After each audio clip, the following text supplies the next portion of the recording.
నమస్కారం RR news కు స్వాగతం.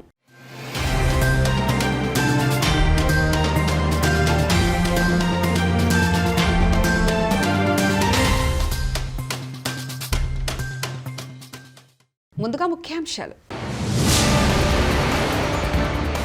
2 నెలల క్రితం పుతిన్ హత్యాయత్నం నుంచి తప్పించుకున్నారు Ukraine intelligence chief. Punjab CM నిబద్ధత చూసి కళ్లలో నీళ్లు తిరిగాయి కేజ్రీవాల్. ఏపీ ఉద్యోగ సంఘాలతో ముగిసిన మంత్రుల కమిటీ సమావేశం. రాష్ట్రాన్ని బుద్ధిలేని నాయకత్వం పాలిస్తుంది సోము వీర్రాజు. ఇక రష్యా అధ్యక్షుడు వ్లాదిమిర్ పుతిన్ తీవ్ర అనారోగ్యంతో బాధపడుతున్నారని గత కొన్ని వారాలుగా అంతర్జాతీయ మీడియాలో కథనాలు వస్తున్న సంగతి తెలిసిందే. ఈ నేపథ్యంలో ఉక్రెయిన్ ఇంటెలిజెన్స్ చీఫ్ కిరిలో బుదనోవ్ ఆసక్తికరమైన వ్యాఖ్యలు చేశారు. పుతిన్ అనేక తీవ్ర జబ్బులతో బాధపడుతున్నారని, వాటిలో క్యాన్సర్ కూడా ఉందని బుదనోవ్ తెలిపారు. అంతేకాదు 2 నెలల క్రితం జరిగిన ఓ హత్యాయత్నం నుంచి కూడా పుతిన్ తప్పించుకున్నారని స్పష్టం చేశారు. ఆ విఫలయత్నం చేసింది కాకాసస్ ప్రాంతానికి చెందిన వాళ్ళని తెలిపారు. అయితే ఇన్ని జబ్బులతో బాధపడుతున్న పుతిన్ రేపు పోతాడని మనం ఆశించడానికి లేదని, వాస్తవానికి అతడికి ఇంకా ఈ భూమి మీద నూకలు మిగిలే ఉన్నాయని బుదనోవ్ అన్నారు. కాగా ఉక్రెయిన్ 3 రోజుల్లో కబలించి వేయగలనని పుతిన్ భావించారని, కివ్లోని ఉక్రెయిన్ అధికార భవనంపై రష్యా జెండా ఎగురుతుందని అనుకున్నారని, కానీ ఇవేవీ నెరవేరకపోయేసరికి పుతిన్ మానసిక గందరగోళ స్థితిలో పడిపోయారని బుదనోవ్ పేర్కొన్నారు. Це все призведе до зміни політичного керівництва Російської Федерації. Такі процеси вже запущені і вони вже рухаються в цьому напрямі. Do you mean a coup is already happening in Russia? Так, рух в цьому напряму вже розпочався і його вже неможливо зупинити.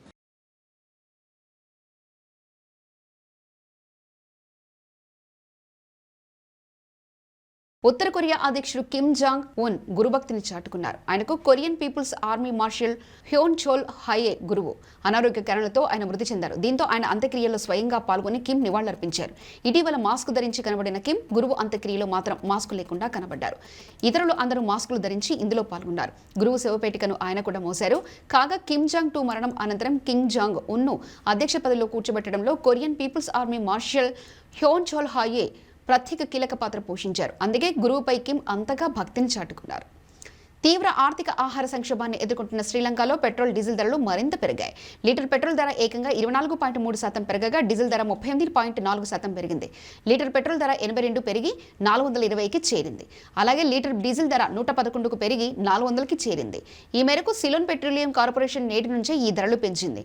మరోవైపు ఇండియన్ ఆయిల్ కార్పొరేషన్ ఐఓసీ అనుబంధ సంస్థ లంకా ఐఓసీ కూడా చమురు ధరలను పెంచింది. రవాణా ఛార్జీలపై మరింత భారం పడుతుండటంతో అన్ని రకాల వస్తువులు, సరుకు ధరలు మరింత పెరిగే అవకాశం ఉంది. ఆటో డ్రైవర్లు ఇప్పటికే కిలోమీటర్కు ప్రయాణికుడి వద్ద నుంచి 90 రూపాయలు తీసుకుంటున్నారు. శ్రీలంకలో ప్రజలు పెట్రోల్, డీజిల్, వంట గ్యాస్తో పాటు ఇతర నిత్యావసరాల కోసం భారీగా క్యూ కట్టాల్సి వస్తుంది. మరోవైపు శ్రీలంకలో విద్యుత్ కోతలు, ఆహార పదార్థాల కొరత ప్రజలను వేధిస్తున్నాయి.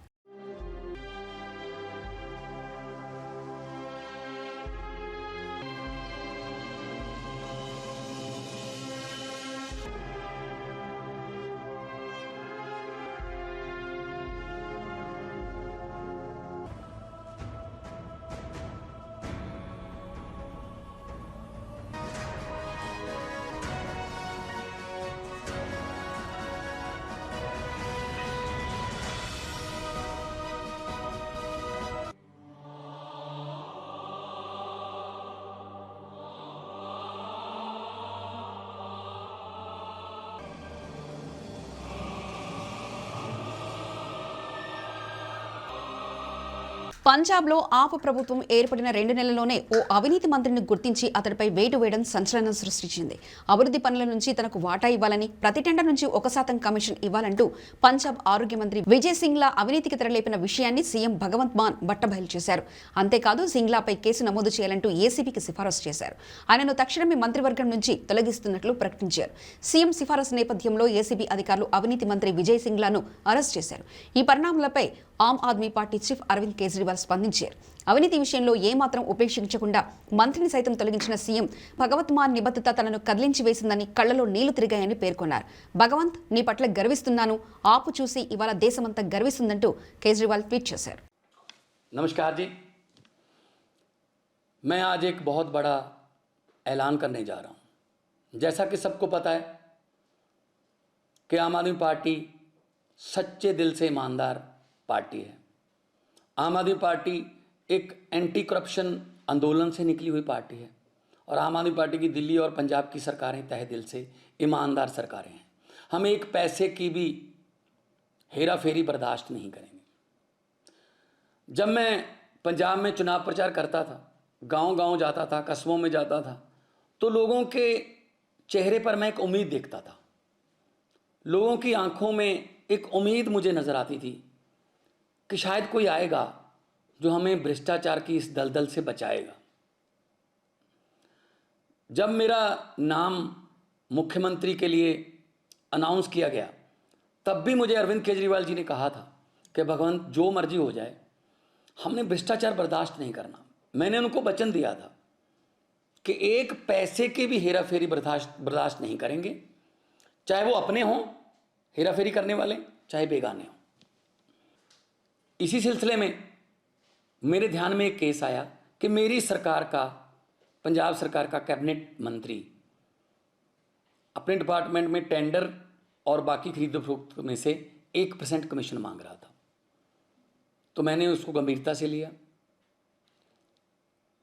ये मामला सिर्फ मेरे पास ही है, मीडिया के पास इसकी कोई जानकारी नहीं है, विरोधियों के पास इसकी कोई जानकारी नहीं है। मैं चाहता तो इसको दबा सकता था।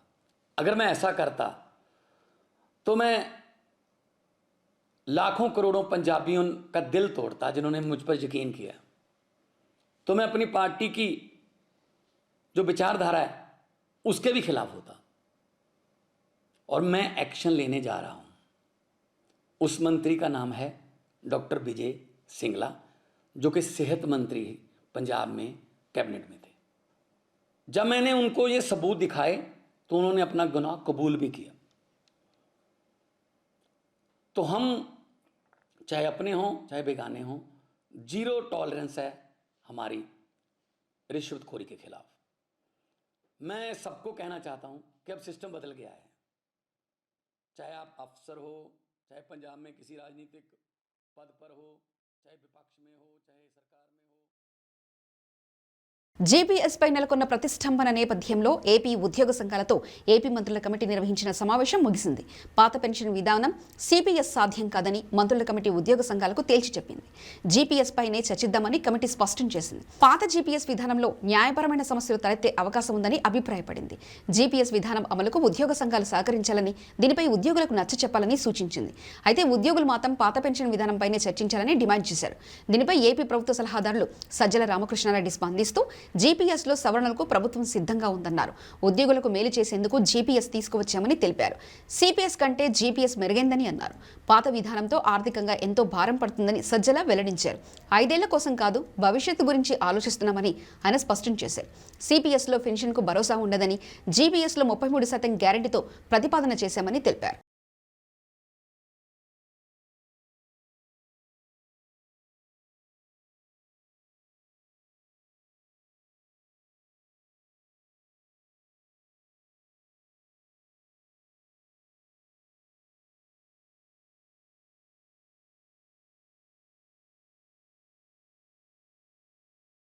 టీపీసీసీ అధ్యక్షుడు రేవంత్ రెడ్డి, రాష్ట్ర మంత్రి మల్లారెడ్డిల మధ్య మాటల తూటాలు పేలుతున్నాయి. నిన్న మల్లారెడ్డిపై రేవంత్ రెడ్డి నిప్పులు చెరిగారు. కాంగ్రెస్ అధికారంలోకి వస్తే మల్లారెడ్డిని జైల్లో పెడతామని అన్నారు. ఈ నేపథ్యంలో రేవంత్ పై మల్లారెడ్డి విరుచుకుపడ్డారు. రేవంత్ రెడ్డి ఏ పార్టీలో ఉంటే ఆ పార్టీ మటాష్ అవుతుందని చెప్పారు. రేవంత్ జీవితం అంతా బ్లాక్మెయిలింగేనని అన్నారు. మల్కాజ్గిరి ఎంపీ సీటు కోసం తనను బ్లాక్మెయిల్ చేశాడని, డబ్బుల కోసం డిమాండ్ చేశాడని చెప్పారు. డబ్బులు ఇవ్వకపోతే తన కాలేజీలను మూసివేస్తానని రేవంత్ బ్లాక్మెయిల్ చేశాడని ఆరోపించారు. రాహుల్ గాంధీని కూడా రేవంత్ బ్లాక్మెయిల్ చేసే రోజు వస్తుందని అన్నారు. రేవంత్ రెడ్డి ఆయన కూతురి పెళ్లిని తన డబ్బులతోనే చేశాడని చెప్పారు. ఓ బట్టెబాజుగాడవు, నువ్వేం చేసినావు చెప్పు. నేనంట పాలమ్మినంట, పాలమ్మితే లంగదంతనా? నేను పాలమ్మినా నేనే చెప్తా. నేను పాలమ్మినా, బోల్ర మిషన్లు నడిపించినా, వ్యవసాయం చేసినా, గులాబీ పూలు అమ్మినా, చిట్ ఫండ్ చేసినా, స్కూళ్ళు పెట్టినా, కాలేజీలు పెట్టినా, మెడికల్ కాలేజీలు పెట్టినా. ఇవాళ నేనేం బ్రోకర్ దందా చేయలే. నేను ప్రతి రూపాయి కష్టపడ్డా. లక్షల మందికి ఇంజనీర్లను తయారు చేసిన, లక్షల మందికి వరల్డ్ క్లాస్ డాక్టర్లను తయారు చేసిన. నన్ను ఒక పెద్ద మనిషిని పట్టుకొని నన్ను బ్రోకర్ అంటాడు, జోకర్ అంటాడు. వాడు బ్రోకర్, వాడు చేసే పని బ్రోకర్ పని చేస్తాడు. వాడో దళాలి, వాడో బ్లాక్మెయిలర్, వాడో బట్టెబాజ్. వైసీపీ ప్రభుత్వంపై ఏపీ రాష్ట్ర బీజేపీ అధ్యక్షుడు సోము వీర్రాజు విమర్శలు గుప్పించారు. తోలుమందం ప్రభుత్వం అధికారంలోకి వచ్చి ఇసుక చెరువులో మట్టిని కూడా అమ్ముకొని సంపాదించుకుంటుందని అన్నారు. రాష్ట్రాన్ని బుద్ధిలేని నాయకత్వం పాలిస్తుందని మండిపడ్డారు. రాష్ట్రంలో కొందరు నేతలు పాదయాత్రలు చేసి రోడ్లన్నీ అరిగిపోయేలా చేశారని ఎద్దేవా చేశారు. విజయనగరం జిల్లా వంగర మండలం మడ్డువలస నిర్వాసితుల గ్రామంలో ఈ రోజు ఆయన పర్యటించారు. ఈ సందర్భంగా ఆయన మాట్లాడుతూ ప్రభుత్వంపై విమర్శలు గుప్పించారు. ముఖ్యమంత్రి జగన్ సొంత జిల్లా కడపలో కూడా ప్రాజెక్టు నిర్వాసితులు ఉన్నారని చెప్పారు. మడ్డువలస రిజర్వాయర్ నిర్వాసితులతో పాటు అన్ని నిర్వాసిత గ్రామాలను తాము అభివృద్ధి చేస్తామని తెలిపారు. రాష్ట్రం అంతా ఇప్పుడు ఒక ఆయన పాదయాత్ర మొదలు పెడతారు, కొంతమంది ముందు పాదయాత్ర చేసేసిన వాళ్ళు ఉన్నారు, మళ్ళా మొదలు పెడతారు. ముఖ్యమంత్రి పాదయాత్ర తెగ చేశారు, మన రోడ్లన్నీ అరగొట్టేశారు, అంత పాదయాత్ర చేశారు. కానీ ఈ సమస్యకి ఎందుకు పరిష్కరింపజేయడం? పోలవరం ఉన్న కేంద్ర మంత్రి వర్యులు వచ్చారు, ఇరిగేషన్ శాఖ మంత్రి వర్యులు. పోలవరాన్ని భారతీయ జనతా పార్టీ నరేంద్ర మోడీ గారు కడుతున్నారు. వాళ్ళందరికీ డబ్బులు ఇచ్చి చక్కటి ఇల్లు 7 లక్షల రూపాయలు ఇచ్చి, ఆడపిల్లకి 6 లక్షలు ఇచ్చి చాలా అత్యద్భుతమైనటువంటి కాలనీస్ కట్టారు. నాకు ఇంకా కూడా అసంతృప్తి ఉంది.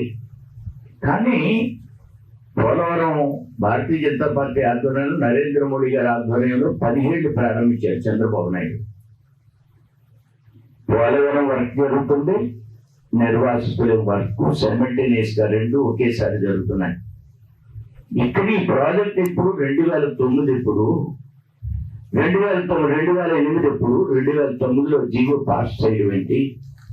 ఇప్పటి వరకు మనకి గ్రామంలో అభివృద్ధి లేకుండా, డ్రైనేజీ వ్యవస్థ లేకుండా, రాజకీయంగా సర్పంచ్ కి ఎలక్షన్ పెడతారు, ఉపాధి హామీ పని తీసుకుంటారు, సర్పంచ్ కి డైరెక్ట్ గా నిధులు మోడీ గారు పంపిస్తుంటే ఆ నిధులు ఎక్కడ పెట్టారో చెప్పరు.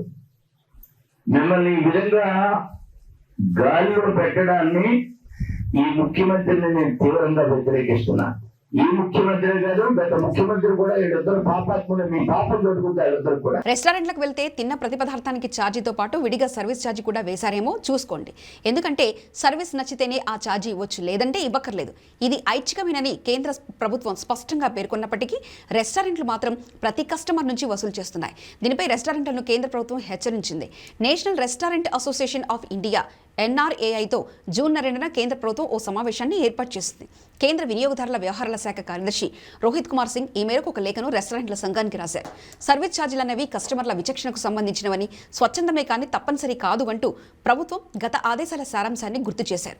కస్టమర్లందరి నుంచి సర్వీస్ ఛార్జీలు వసూలు చేయడంతో ఇది వినియోగదారుల హక్కులపై పెద్ద ఎత్తున ప్రభావం చూపిస్తున్నట్లు రోహిత్ కుమార్ పేర్కొన్నారు. దీన్ని నిశితంగా పరిశీలించాల్సి ఉందన్నారు. సర్వీస్ ఛార్జీలు చెల్లించని వారిని వేధింపులకు గురి చేస్తున్న అంశాన్ని కూడా ప్రస్తావించారు.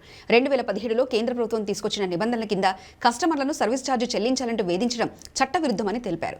రెస్టారెంట్ సాధారణంగా 10% వరకు బిల్లు మొత్తంపై సర్వీస్ ఛార్జీ కింద రాబడుతుంటాయి.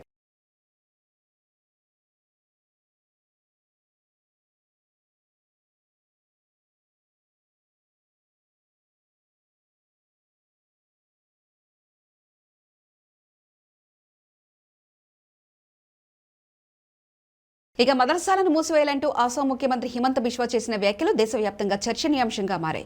ఈ వ్యాఖ్యలపై ఎంఐఎం అధినేత అసదుద్దీన్ ఓవైసీ మండిపడ్డారు. సంఘ పరివార్ మాదిరిగానే మదర్సాలో విద్వేషాలను నేర్పించడం లేదని ఆయన అన్నారు. మదర్సాలో ఆత్మగౌరవం, సానుభూతి తెలియజేస్తారని తెలిపారు. స్వాతంత్ర పోరాట సమయంలో బ్రిటిషర్లను ముస్లింలు ఎదుర్కొన్నారని, ఆర్ఎస్ఎస్ వాళ్ళు బ్రిటిషర్లకు ఏజెంట్లుగా వ్యవహరించారని ఆరోపించారు. మదర్సాలో గణితం, సైన్స్, సోషల్ అన్ని బోధిస్తామని ఓవైసీ తెలిపారు. హిందూ సంఘ సంస్కర్త రాజా రామ్ మోహన్ రాయ్ చదువుకున్నది కూడా మదర్సాలోనే అని తెలిపారు. ఆయన అక్కడ ఎందుకు చదువుకున్నారో సంఘ పర్వాకు అర్థం కాదని అన్నారు. ముస్లింలు ఈ దేశాన్ని సుసంపన్నం చేశారని చెప్పారు.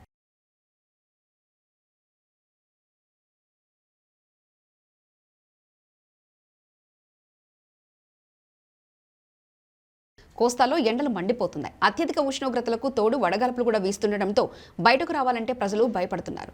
వేడిగాలుల కారణంగా కోస్తాంధ్రలోని చాలా ప్రాంతాలు నిప్పుల కుంపటిని తలపిస్తున్నాయి. పడమర నుంచి వీస్తున్న పొడిగాలులే ఇందుకు కారణమని వాతావరణ శాఖ అధికారులు చెబుతున్నారు. శ్రీకాకుళం నుంచి ప్రకాశం జిల్లా వరకు వడగాల్పుల ప్రభావం ఎక్కువగా ఉన్నట్లు అధికారులు తెలిపారు. నిన్న కోస్తాలోని 4 మండలాల్లో తీవ్ర వడగాల్పులు, 24 మండలాల్లో వడగాల్పులు వీచినట్లు విపత్తు నిర్వహణ సంస్థ తెలిపింది. తూర్పుగోదావరి జిల్లా రాజనగరంలో 44.44, ఆనపర్తి బిక్కవోల్లో 44 డిగ్రీల ఉష్ణోగ్రతలు నమోదయ్యాయి. ఈ నెలాఖరు వరకు ఎండల తీవ్రత ఉంటుందని, 28 వరకు వడగాల్పుల ప్రభావం ఉంటుందని, కాబట్టి ప్రజలు అప్రమత్తంగా ఉండాలని వాతావరణ శాఖ హెచ్చరించింది.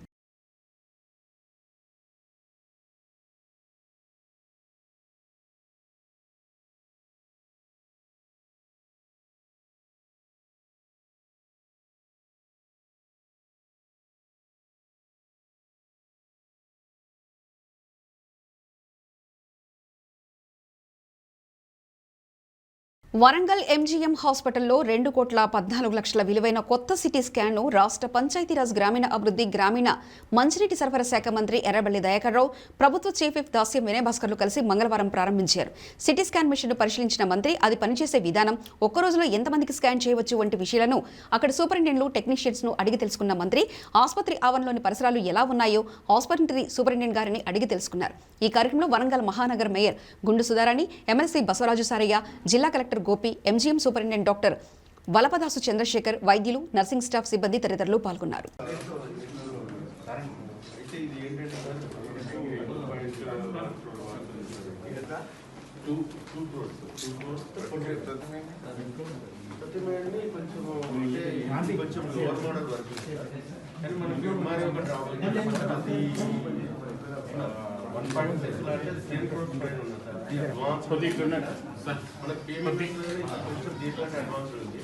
అయితే ఇప్పుడు దీనివల్ల మనకు అడ్వాంటేజ్ ఏంటంటే దీనివల్ల అడ్వాంటేజ్ ఏంటంటే 10 years వారంటీలో ఉంది సార్. ఇప్పటి నుంచి 10 years వరకు డౌన్ అవ్వడం ఇప్పుడు అది 15 years బ్యాక్ మెడాల్లో వచ్చిన సిటీ స్కాన్ దానికంటే అడ్వాన్స్డ్ వచ్చాను.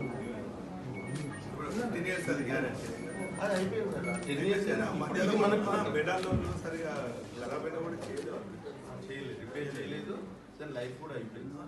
జీవి వాళ్ళతో వాళ్ళ గ్యారెంటీ ఉన్నప్పుడు కూడా సరిగ్గా చేయలేదు.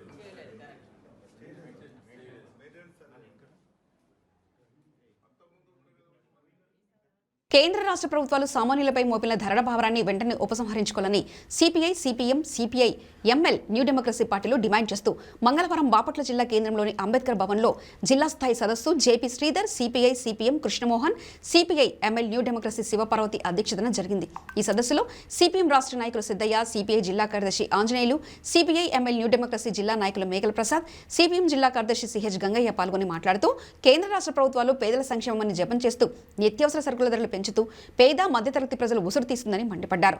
పెంచిన డీజిల్, పెట్రోల్, నిత్యావసర సరుకుల ధరలు ఉపసంహరించుకోకపోతే రాబోయే ఎన్నికల్లో ప్రభుత్వాలను ప్రజలు గద్దెదించడం అనివార్యంగా జరుగుతుందని ఆగ్రహించారు. ఈ సదస్సులో సిపిఐ జిల్లా నాయకులు తన్నీరు సింగర్ కొండయ్య, పీఓడబ్ల్యూ కార్యదర్శి పల్లవి పాల్గొన్నారు. ఈ మూడు వామపక్ష పార్టీలు సిపిఐ, సిపిఎం, న్యూ డెమోక్రసీ పార్టీల ఆధ్వర్యంలో ఈరోజు మన అంబేద్కర్ భవన్లో ఈరోజు కొద్దిమంది అవ్వచ్చు, రాబోయే రోజుల్లో అదే 1,000 లక్షలు కూడా అయ్యి ఇందాక అమ్మాయి అన్నట్టు కల్పన అన్నట్లు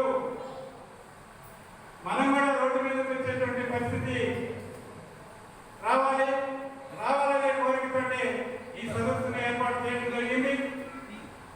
ఈ సదస్సుకి సిపిఎం పార్టీ నాయకులు, రాష్ట్ర నాయకులు సిద్ధయ్య గారు కూడా వచ్చి ఉన్నారు. అదేవిధంగా మన CPI, CPI, ML new democracy నా జిల్లా సిపిఎం కార్యదర్శి జిల్లా గంగయ్య గారు, అదేవిధంగా నాగార్జున గారు, మన ప్రసాద్ గారు అందరూ కూడా వచ్చి ఉన్నారు. ఇప్పుడు ఈ కార్యక్రమాన్ని ముందుగా మన సిపిఎం రాష్ట్ర నాయకులు సిద్ధయ్య గారిని మాట్లాడవలసిందిగా, ఈ సదస్సు గురించి మాట్లాడవలసిందిగా కోరుతున్నాను. నల్గొండ పట్టణంలో గవర్నమెంట్ ఆసుపత్రిని ఆకస్మికంగా తనిఖీ నిర్వహించారు నల్గొండ శాసనసభ్యులు కంచర్ల భూపాల్ రెడ్డి. వసతులపై, డాక్టర్లు అందిస్తున్న వైద్యంపై ఆయన ఆరా తీశారు. డాక్టర్లు సకాలంలో వైద్యులకు అందుబాటులో ఉండాలని, పేషెంట్లకు అన్ని విధాల నాణ్యమైన వైద్యాన్ని అందించాలని, ఎటువంటి ఇబ్బందులకు గురి చేయొద్దని, హాస్పిటల్కు వచ్చే నిరుపేదలకు అన్ని సౌకర్యాలు అందించే నాణ్యమైన వైద్యం అందించాలని డాక్టర్లను ఆదేశించారు. తెలంగాణ ప్రభుత్వం ప్రజా ఆరోగ్య విషయంలో ఎవరికీ ఎటువంటి ఇబ్బంది లేకుండా నాణ్యమైన కార్పొరేట్ వైద్యాన్ని ప్రభుత్వ ఆసుపత్రులలో అందిస్తున్నారు. కావున ప్రతి ఒక్కరూ ప్రభుత్వ ఆసుపత్రికి వచ్చి వైద్యం చేయించుకోవాలని తెలిపారు.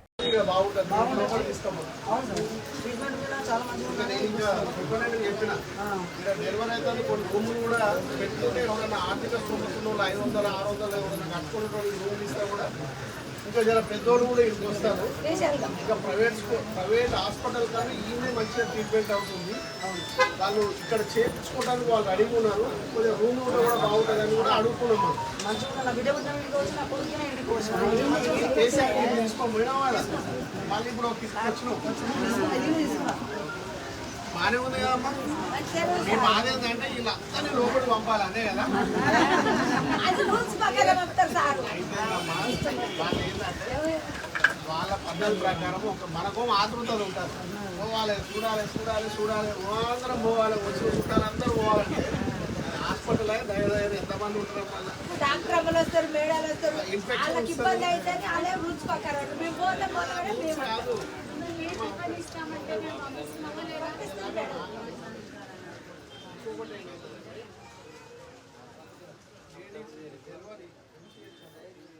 వార్తలు ముగించే ముందు ముఖ్యాంశాలు మరోసారి చూద్దాం. 2 నెలల క్రితం పుతిన్ హత్యాయత్నం నుంచి తప్పించుకున్నారు Ukraine intelligence chief. Punjab CM నిబద్ధత చూసి కళ్లలో నీళ్లు తిరిగాయి కేజ్రీవాల్. ఏపీ ఉద్యోగ సంఘాలతో ముగిసిన మంత్రుల కమిటీ సమావేశం. రాష్ట్రాన్ని బుద్ధిలేని నాయకత్వం పాలిస్తుంది సోము వీర్రాజు. సమగ్ర సమాచార శ్రవణతకై చూస్తూనే ఉండండి ఆర్ఆర్ న్యూస్. ఇవి ఇప్పటివరకున్న అప్డేట్స్. మరో బులెటిన్లో మళ్ళీ కలుసుకుందాం. నమస్కారం.